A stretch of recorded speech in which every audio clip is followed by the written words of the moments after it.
and that when you go work out, you're not working out really for your body.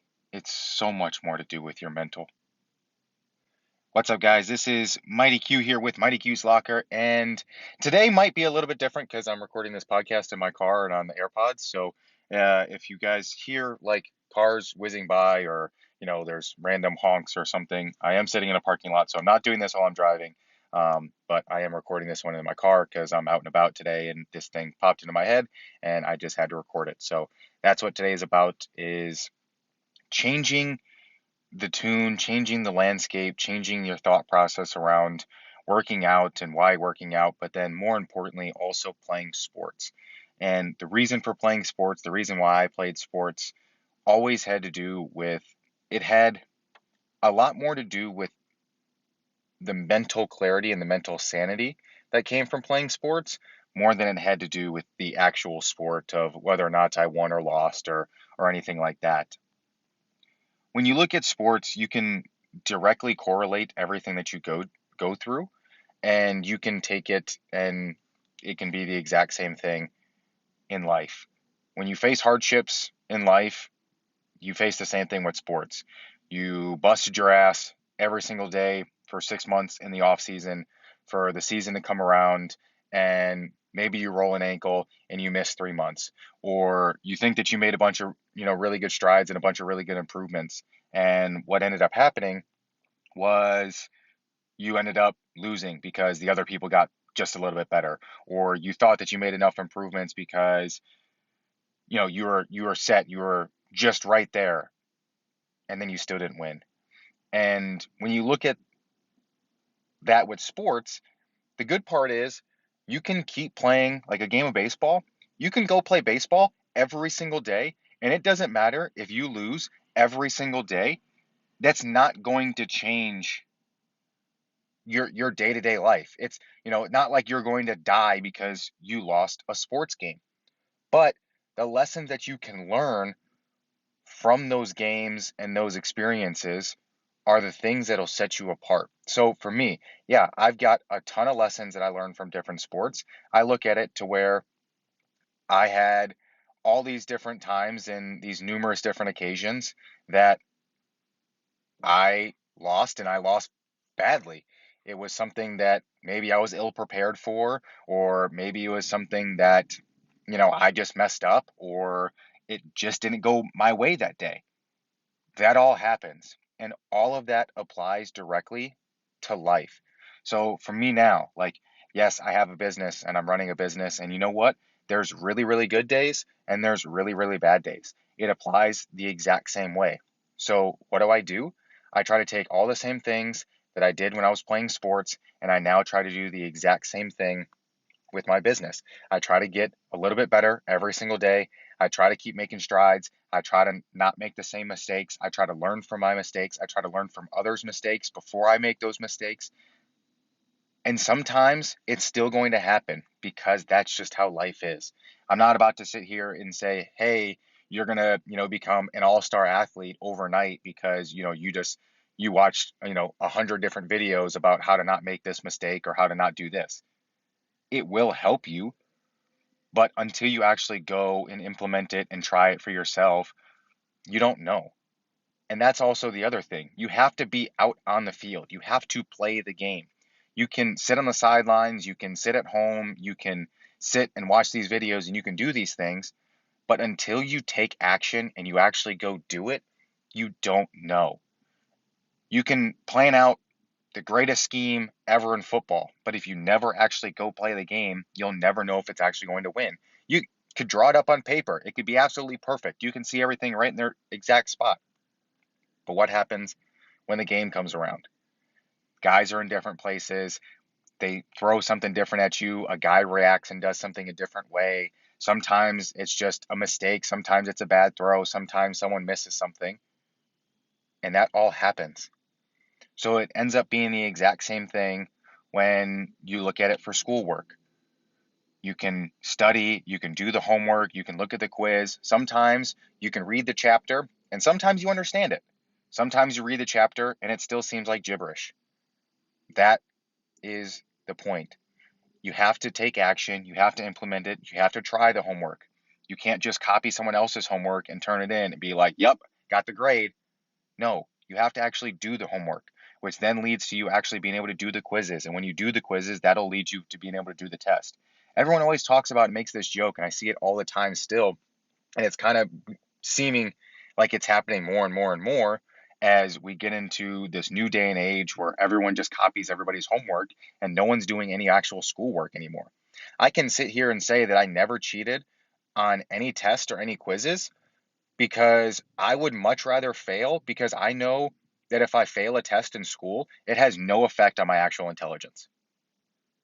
Just because I failed a chemistry test or a physics test has no bearing on my actual intelligence as a human being.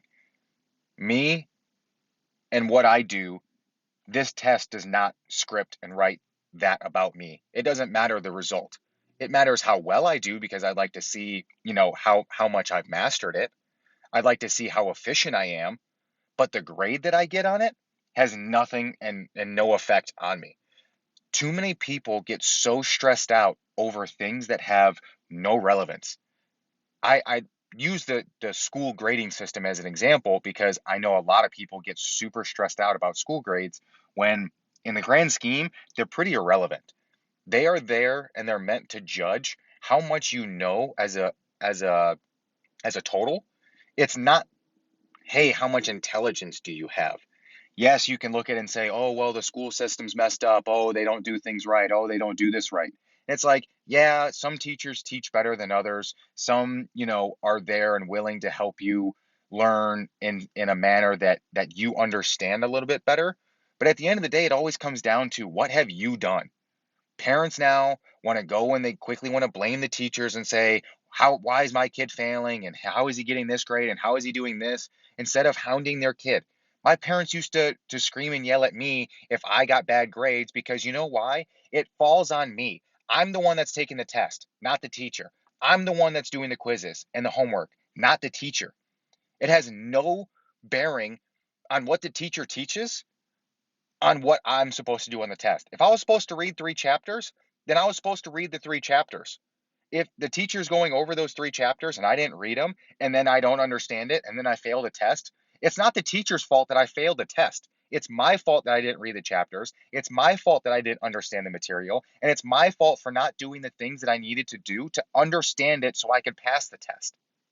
I'm not going to cheat and try to, skip my way by, because what happens next? Well, okay, we're going to do the following 3 chapters that build on those. Well, if I don't know the first 3 chapters, how am I going to know the next 3 chapters? So not only am I 3 chapters behind, I'm now 6 chapters behind, because now I don't know the 6 chapters because I didn't understand the first three. And then it just leads and leads and again and again and again. And so next thing you know, 3 turns into 6, 6 turns into 12, 12 to 24.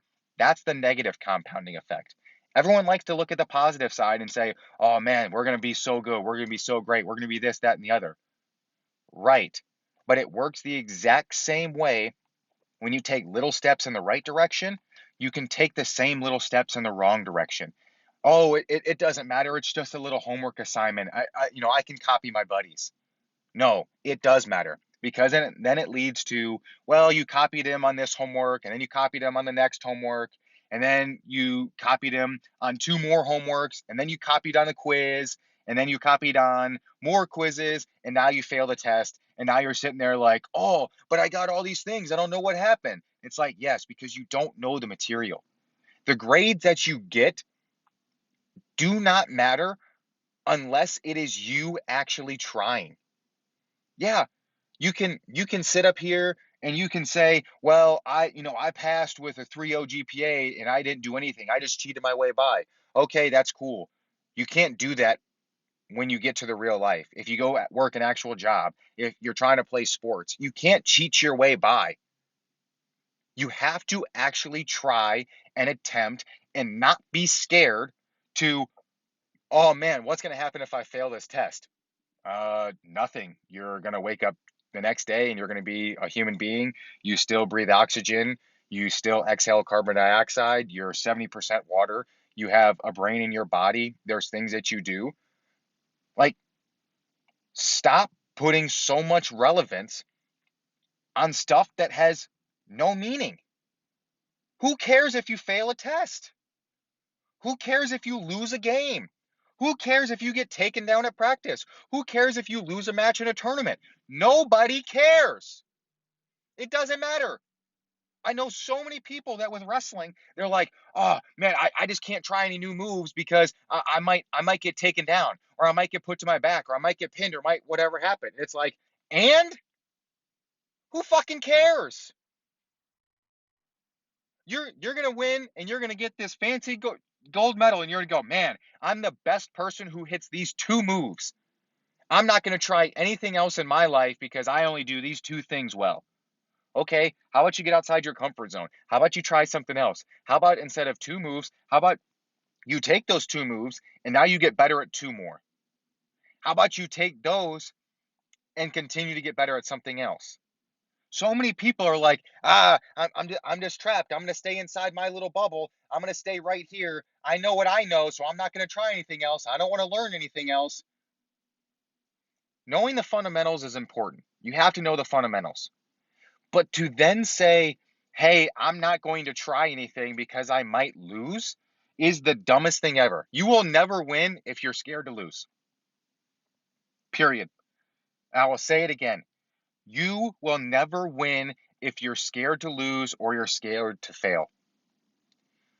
You can look at all of the biggest names, and everyone likes to do it the same way. Einstein, Walt Disney, Oprah, MJ, Elon, all these people, you can go and look at all of their entire lives. The people who have accomplished the most have failed 100 times more than what they've actually accomplished. Look, Michael Jordan. The first thing everyone knows, he was kicked off his high school basketball team. He didn't make the varsity basketball team. So, as a result, he took that, used that as his main driving factor, worked his ass off day and night to be the best basketball player he could possibly be, so he never got kicked off another team again. That he made every single team that he ever played on. That he could be the best version of himself, that he'll never experience the pain that he felt through that failure.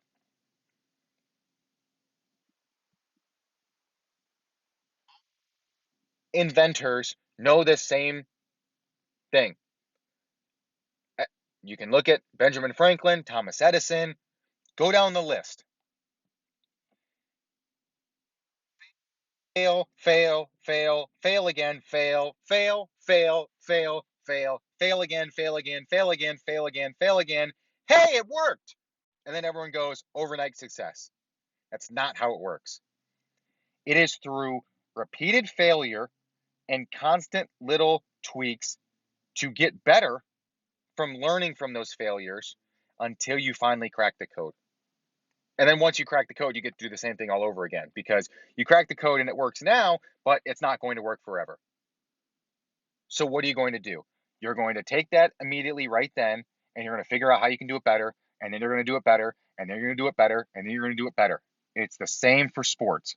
Hey, I keep losing matches. I keep losing matches. I lost another, and another, and another, and another, and another, and another.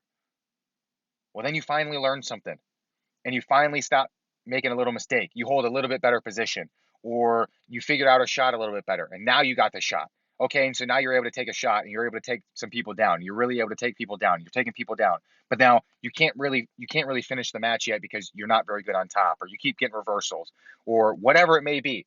Well, okay, that's just the next step as a part of the process. You have to learn the next piece, and then there's going to be another piece that you have to learn. When you start figuring stuff out, you start learning things, the only thing you actually find out is how little you actually know.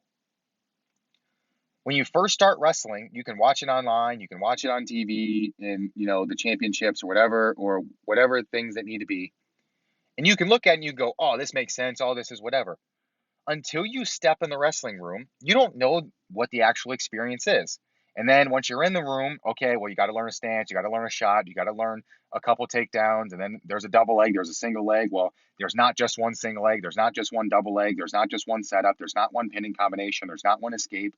You learn all these different things, but you didn't learn those things until you actually got in the arena and you actually got in the place for you to try something new. The trying of something new is the whole joy and the best part of it. Hey, I really think I could be good at wrestling. I really think that this could be a whatever. Okay, you get in there, you get in the room, you get your ass kicked day in and day out until you learn some stuff. And then you go, hey, I got better. And then you start beating some people. And then you lose to some other people. But you have a better flow and you know the things that you don't know. So you might know a basic double leg, but then you know, ooh, okay, well, there's this single leg, or there's this single leg, or there's this shot, or there's this throw, or all of these different combinations that get put together that you don't know about or you don't even know to go learn yet until you figured it out.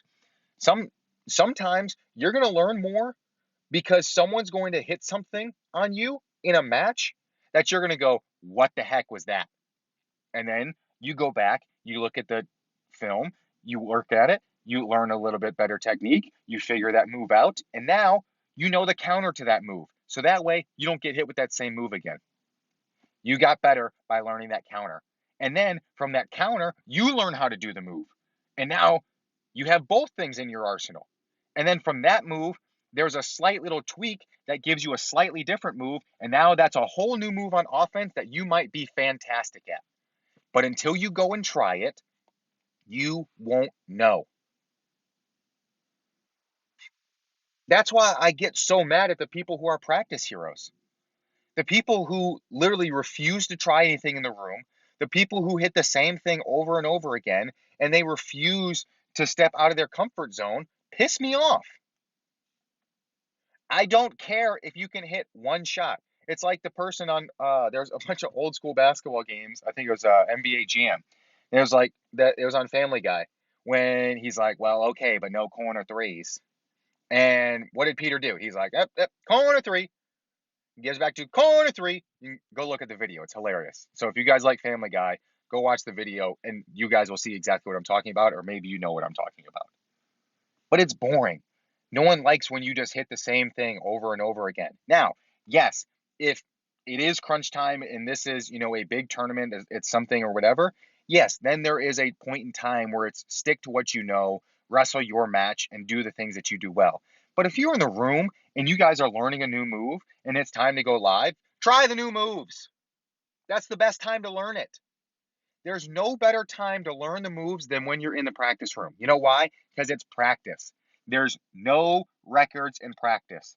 There's no statistics from practice. There's no film from practice that's getting sent anywhere. No one cares. It's the time to try stuff. If you get thrown to your back every single time, who cares? Keep trying until you figure it out. Because then once you figure it out, boom, you're golden. You are golden. So my long rant, my big thing is I really want people to start trying stuff. Out, you have to try. That's the only way you can give 100% effort. If you're cheating on tests and you're cheating on homework and you're cheating in the room and you're cheating in whatever else that you're doing, the only person you're cheating is yourself. You're not getting by in the system. You're not getting by thinking, oh man, this is great. I'm figuring out, I'm doing whatever. The only person you're cheating is yourself. You're hurting yourself, you're cheating yourself, and you're not getting better, and you won't get better. You're only getting further and further behind. So I will catch you guys on the next one. As always, though, if you enjoy this podcast, the only thing I ask is if you share it with a friend and leave a review. Thanks so much, guys. I'll talk to you on the next one.